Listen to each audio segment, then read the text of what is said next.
निष्पक्ष आंदोलन नागपूरमध्ये होणार आहे आणि उद्धव ठाकरे स्वतः त्या ठिकाणी उपस्थित राहणार आहेत. आणि या कार्यक्रमामध्ये लुटण्याचा कार्यक्रम करणाऱ्यांना आम्ही त्यांची जागा दाखवून देणार असं त्यांनी म्हटलेलं आहे. मुळात युबिटा हा पक्ष जो आहे त्याला आता आम्ही नवीन नाव देतोय. त्यांची पार्टी आता उलेमा बचाव टोळी ही उद्धव ठाकरे यांची पार्टी झालेली आहे. केवळ मुस्लिम धार्जिणं धोरण ठेवायचं आणि मुस्लिम समाजाचा मतांकरता लागून चालून करणाऱ्यांना हिंदू देवदैवतांच्या मंदिरासंदर्भात बोलण्याचा अधिकार आहे का? काँग्रेसच्या इशाऱ्यावरती त्यांनी आपली हिंदुत्वाची भूमिका, हिंदू हृदय सम्राट शिवसेना प्रमुख बाळासाहेब ठाकरे यांचा स्पष्ट, ठाम आणि निर्भीड भूमिका यांचं त्यांना विस्मरण झालं. मतांसाठी त्यांनी मुस्लिमांचं लागून चालन केलं. त्यांना हिंदू मंदिरांबद्दल प्रश्न विचारण्याचा अधिकार नाहीये. राम मंदिराच्या काही दानपेटी संदर्भात काही तक्रारी आल्या, त्या कोणी शोधल्या? तेथील सरकारने शोधल्या ना. कारवाई कोण करतंय? तर तेथील सरकार, जे भारतीय जनता पार्टीचं असू द्या, हिंदुत्ववादी विचारसरणीचं असू द्या, तेच काम करतायत, तेच त्यांच्यावर कारवाई करतायत. परंतु उद्धवजी ठाकरे यांना मुस्लिम समाज वक्फ बोर्डाच्या नावावरती काही तथाकथित लोक त्या वक्फ बोर्डाच्या आधारावरती भ्रष्टाचार करतात, ते त्यांना दिसलं नाही का? त्याच्या विरुद्ध कधी चकार शब्द काढला का? बाळासाहेब ठाकरे यांनी तर सांगितलं होतं, वक्फ बोर्ड बरखास्त करा, वक्फ बोर्डाची जरूरत नाहीये. परंतु ज्यावेळी वक्फ सुधारणा कायदा आला, त्या संसदेमध्ये, त्या जॉईंट पार्लमेंटरी कमिटीमध्ये सुद्धा मी होतो, मी साक्षीदार आहे. उद्धव बाळासाहेब ठाकरे गटाचे जे खासदार आहेत त्यांनी त्या सुधारणा कायद्याला विरोध केला. संसदेत मतदान झालं. खासदारांची इच्छा होती वक्फ सुधारणा कायद्याला बाजूने मतदान करायचं, परंतु यांनी राहुल गांधींच्या सांगण्यावरनं त्या कायद्याच्या जेव्हा मंजुरीला आला तेव्हा यांनी सभागृहातनं पळ काढला. त्यावेळी कुठे गेलं होतं हिंदुत्ववादी धोरण? वारंवार हिंदूंच्या विरोधी भूमिका घेत असतात. म्हणून मी यांना आता नाव देतोय उलेमा बचाव टोळी, युबीटी. एकदम परफेक्ट नाव त्यांना जुळतं. 2019 मध्ये शिवसेना भाजप युतीला स्पष्ट बहुमत मिळालं, परंतु केवळ सत्तेकरता यांनी काँग्रेस बरोबर गेले, महाआघाडी बरोबर गेले. त्याचवेळी साधूंची, हिंदू साधूंची हत्या झाली. काँग्रेसच्या दबावामुळे त्या तपासाला त्यांनी गती दिली नाही. 370 कलम बाळासाहेबांचं स्वप्न होतं ते रद्द करावं. गृहमंत्र्यांनी ते रद्द करण्याचा निर्णय घेतला. तेव्हा कद्रू वृत्ती जी यांची आहे, त्यांनी पंतप्रधान आणि गृहमंत्र्यांचं अभिनंदन सुद्धा केलं नाही. सातत्याने हिंदूंच्या विरोधात जी राहुल गांधी भूमिका घेतात त्याला कायम यांनी पाठिंबा दिलेला आहे. तिहेरी तलाकच्या मुद्द्यावरती उद्धव ठाकरेंनी ठोस भूमिका घेतली. मला उद्धव ठाकरे यांना प्रश्न विचारायचा आहे, आज तुम्ही हिंदूंना जागा करण्याकरता रामरक्षा म्हणताय, घंटानाद करताय, मुस्लिम समाजाला जागा करण्यासाठी कधी जाणार? सीए आणि एनआरसी बद्दल, नागरिकत्व सुधारणा कायदा आणि राष्ट्रीय नागरिक नोंदणी या विरुद्ध का भूमिका घेतली? का नाही तुम्ही त्यांच्या बाजूने सरकारच्या बाजूने आलात? केवळ विशिष्ट समाजाच्या मतांकरता तुम्ही त्यांचं लागून चालन करताय. वक्फ बोर्ड आपल्याला माहिती आहे, वक्फ बोर्डाच्या नावावरती कितीतरी जमिनी, देवस्थानांच्या जमिनी, शेतकऱ्यांच्या जमिनी त्या बोर्डाने लाटलेल्या आहेत. त्याच्यामध्ये डिजिटल स्पष्टपणा, पारदर्शकता आणण्याकरता तो सुधारणा कायदा आणला. परंतु केवळ मुस्लिमांचं लांबूलचालन करण्याकरता त्या सुधारणा विधेयकाला यांनी पाठिंबा दिला नाही. केवळ मुस्लिमांचं लांबूलचालन हीच त्यांची भूमिका आहे. हिंदूंच्या ट्रस्टमध्ये एकही गैर हिंदू व्यक्तीची नेमणूक चालत नाही. तर वक्फ बोर्डाच्या पर्सनल लॉ मध्ये गैर मुस्लिम व्यक्ती कशी, हा प्रश्न कोणी उपस्थित केला? तर युबीटीने केला. उलेमा बचाव टोळी. मला त्यांना एकच सांगणं आहे की वक्फ बोर्ड यांनी हिंदूंच्या जमिनी पण लाटलेल्या आहेत, देवस्थानांच्या जमिनी लाटलेल्या आहेत, शेतकऱ्यांच्या जमिनी लाटलेल्या आहेत, सरकारी जमिनी लाटलेल्या आहेत, संरक्षण खात्याच्या जमिनी लाटलेल्या आहेत. त्यांच्या बापाच्या जमिनी नव्हत्या. आणि त्याकरता गैर मुस्लिम ट्रस्टी नेमण्याचा सरकारने निर्णय घेतला होता. हा प्रश्न हिंदू माणूस कशाला, हा प्रश्न उद्धव बाळासाहेब ठाकरे म्हणजे उलेमा बचाव टोळीने हा त्यावेळी प्रश्न उपस्थित केला. त्यामुळे यांना अधिकार नाहीये राम मंदिरातील दानपेटी चोरीवर प्रश्न विचारण्याचे. तुम्ही हिंदू मंदिरांवरील या गैरव्यवहार झाले म्हणून तुम्ही काय रामरक्षा म्हणताय, त्या रामरक्षामधले 2 ओळी तरी तुम्हाला म्हणता आल्या का? 2 ओळी सुद्धा तुम्हाला म्हणता आलेला, वाचून बोलता आल्या नाहीत. आणि यांना काय अधिकार आहे? बोलायला लावू नका, बोलायला लावू नका.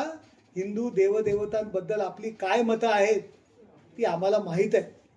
त्यामुळे कायम मुस्लिम धोरण अवलंब आपण जे करताय, त्यामुळे तुम्हाला राम मंदिर दान जे चोरी प्रकरण तुम्ही म्हणताय त्याबद्दल बोलण्याचा अधिकार नाहीये. केवळ हिंदू धर्मियांच्या ट्रस्टचा राम मंदिर हा कद्रूपणा आहे, कोतेपणा आहे की राम मंदिर हे भाजप राज्य, भाजपचा मुख्यमंत्री असताना पंतप्रधान नरेंद्र मोदीजी, गृहमंत्री अमित शहा यांच्या काळात ते राम मंदिर उभं राहिलंय. म्हणून केवळ जेलसी म्हणून आपण हा विषय घेताय, टीका करताय. यांनी हिंदू धर्मावरती टीका होते, हिंदू धर्मावरती आपण टीका करताय. आपल्यात हिंमत असेल तर उलेमा बचाव टोळीला माझं सांगणं आहे की वक्फ बोर्डासारखे अनेक विषय आहेत, त्या विषयांच्या विरोधात सुद्धा आपण बोला. आणि त्यानंतरच राम मंदिर, रामरक्षा, घंटानाद या विषयावर आपण बोला.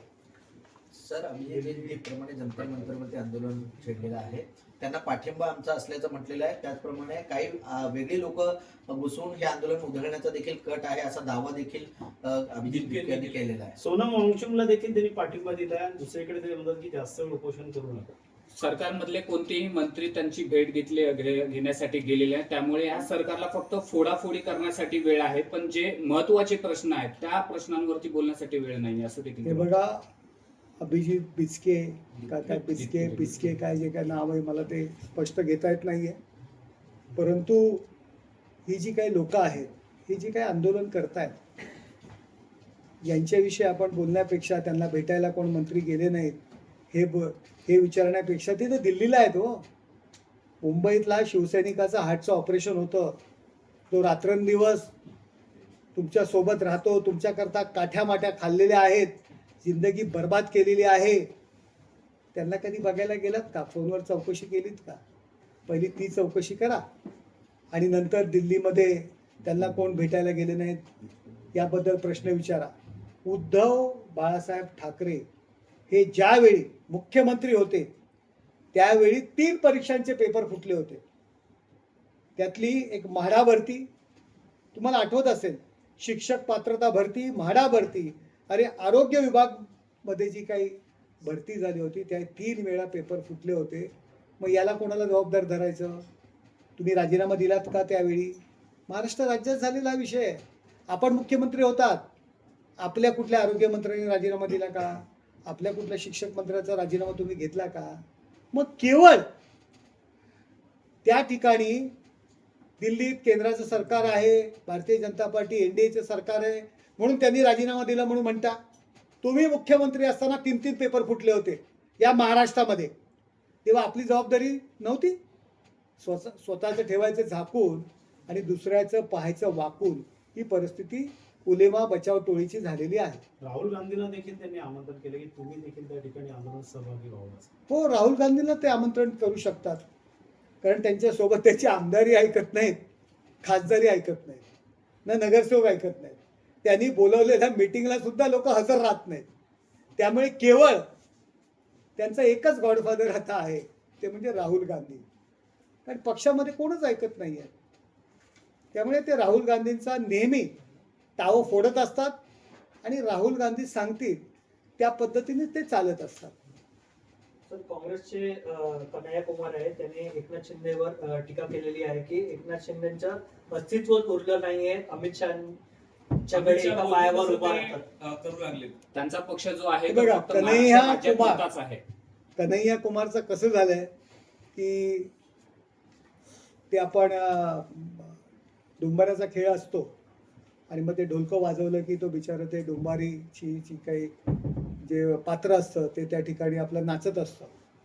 त्यामुळे त्यांना इथे महाराष्ट्रात आल्यानंतर आणि प्रसिद्धी करता जर ते एकनाथ शिंदे साहेबांवरती जर टीका केली नाही तर त्यांना प्रसिद्धी कोण देणार, कोण पाहणार त्यांच्याकडे? बाजूने गेले तरी कोण त्यांना ओळखणार नाही. म्हणून एकनाथ शिंदे साहेबांवरती टीका करून ते प्रसिद्धी मिळवण्याचा प्रयत्न करतायत. महाराष्ट्रातील जनता भावनिक किंवा दिशाभूल करणाऱ्या वक्तव्यांवरती विश्वास ठेवत नाही, तर राज्याच्या विकासाकरता शिंदे साहेबांनी जे काम केलेलं आहे त्याच्यावरती त्यांनी विश्वास ठेवलेला आहे. शिंदे साहेबांच्या कामावर विश्वास ठेवून पुन्हा एकदा या महाराष्ट्रामध्ये युतीची सत्ता आलेली आहे. 60 आमदार त्यांचे निवडून आलेले आहेत आणि लोकांचा जो काही पाठिंबा आहे एकनाथ शिंदे साहेबांना, तो कन्हैया कुमार सारख्या माणसाला काय कळणार आहे? केवळ प्रसिद्धी घेण्याकरता एकनाथ शिंदे साहेबांच्या विरोधात बोललं तर लोक छापतील, मीडियात दाखवतील, याकरता कन्हैया कुमार हे बडबडलेले आहेत.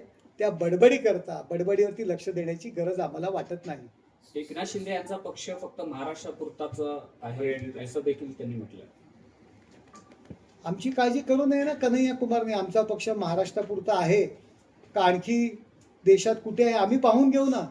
परंतु आमच्या पक्षाचा या राज्यामध्ये मुख्यमंत्री होता, आता उपमुख्यमंत्री आहेत, 60 आमदार आहेत, 13 खासदार आता आमचे आहेत. या देशाच्या संसदेमध्ये भारतीय जनता पक्षानंतर 3 नंबरचा सर्वात जास्त खासदार असलेला आमचा पक्ष आहे. त्यामुळे आमचा पक्ष कुठे आहे, काय आहे, त्यापेक्षा आपण काय आहोत, आपण आमदार निवडून येऊ शकतो का, आपण खासदार निवडून येऊ शकतो का, आपल्याला मानणारे किती लोक आहेत, याचा विचार कन्हैया कुमार यांनी करावा. आणि मगच आम्ही जनताचा जो काही प्रभाव आहे, जनताचा कौल आहे, त्याला मान्यता देतो. कन्हैया कुमार सारख्या नावात कन्हैया आहे म्हणून हे कृष्ण होऊ शकत नाहीत. हे रावण आहेत, हे कंस आहेत, त्या वृत्तीचे आहेत. त्यामुळे नावात कन्हैया आहे म्हणून त्यांनी स्वतःला कृष्ण समजू नये. संजय राऊत असं म्हणतायत की दिल्लीमध्ये देवेंद्र फडणवीस जर गेले तर बावनकुळे हे महाराष्ट्र राज्याचे मुख्यमंत्री होते. ते एकनाथ शिंदे मुख्यमंत्री होणार नाही असं पुन्हा एकदा म्हटलंय. हे बघा, दिल्लीमध्ये कोण जाणार, कोण नाही जाणार, कोण मुख्यमंत्री होणार ते आम्ही एनडीए बघू ना. आमच्यामध्ये अशा पद्धतीची वक्तव्य करून काही वाद होणार नाहीये, काही भांडणं लागणार नाहीये. संजयजी राऊत, आपण पुन्हा एकदा राज्यसभेवर कसे निवडून याल याची काळजी करा. आम्हाला माहिती आहे काँग्रेसची सुपारी तुम्ही घेतलेली आहे, कारण तुम्हाला पर्याय नाही पुन्हा राज्यसभेवर जाण्याकरता. त्यामुळे आमची काळजी संजय राऊत यांनी करू नये. आपल्या पक्षामध्ये उरलेले आमदार आणि जे काही नगरसेवक आहेत कसे राहतील याची काळजी आपण करावी. आगे आगे देखो होता है क्या. सर, लाडकी बहीण योजना मध्ये तब्बल 92 लाख लाभार्थी वगळले गेले, तर संजय राऊत म्हणताय की लाडकी योजना आहे ते बंद केली जाईल. लाडकी बहीण योजना कधीही बंद होणार नाही हा शब्द माननीय मुख्यमंत्री देवेंद्र फडणवीस, एकनाथजी शिंदे साहेब आणि सुनेत्राताई पवार या तिघांनी आणि पूर्ण मंत्रिमंडळाने दिलेला आहे. लोकांना भडकवण्याचं काम करू नका. जी लोक पात्र नाही आहेत, की ज्यांनी चुकीच्या पद्धतीने फॉर्म भरले होते, ते काही आपलं सरकार नाही आहे की आपण कशाही पद्धतीने वागत होतात. कायदा कानून आहे. जे लोक पात्र आहेत त्या सगळ्यांना लाडकी बहीण योजनेचा फायदा होणार. यापुढे ही योजना चालू राहणार. त्यांनी काळजी करू नये. सर, धर्मेंद्र प्रधान यांचा राजीनामा घेतला तर वेगळं काय होईल असं उद्धव ठाकरेंनी म्हटलंय. उद्धव ठाकरे यांचे काळामध्ये सुद्धा 3 वेळा पेपर फुटले होते. आरोग्य सेवेचा, शिक्षक पात्र भरती आणि त्याचबरोबर माळा भरती प्रकरण. त्यावेळी उद्धव बाळासाहेब ठाकरे यांनी राजीनामा दिला का? तुम्ही पण त्यावेळी राजीनामा दिला नाही. स्वतःवर घेतलं का? मुख्यमंत्री तुम्ही होतात. त्यामुळे तुम्हाला प्रश्न विचारण्याचा अधिकार नाही आहे. सर, ठाण्यामध्ये होर्डिंग्स एका बाईक स्वारावरती पडलेली आहे. आता झाडांप्रमाणे होर्डिंग्स देखील लोकांच्या जीवावर उडतात, जीवावर बेततात की काय, अशा प्रकारचे प्रश्न उपस्थित होते. हे बघा, तो बॅनर काहीतरी पडलेला आहे. बॅनरचं ते होल्डिंग्स पुन्हा त्याचं रूपांतर बिल्डिंगमध्ये झालेलं आहे. जो कोणी केलेलं आहे त्यांनी स्वतःहून ते मान्य केलेलं आहे आणि त्याच्यावरती कारवाई नक्कीच होईल. हे काय महानगरपालिकेने लावलेलं होल्डिंग्स नाही. कोणीतरी रस्त्यात आणून स्वतःच्या वाढदिवसानिमित्त ते टांगलेलं होल्डिंग्स आहे. ज्याने कोणी ते लावलं असेल त्याच्यावरती महानगरपालिका कारवाई करेल.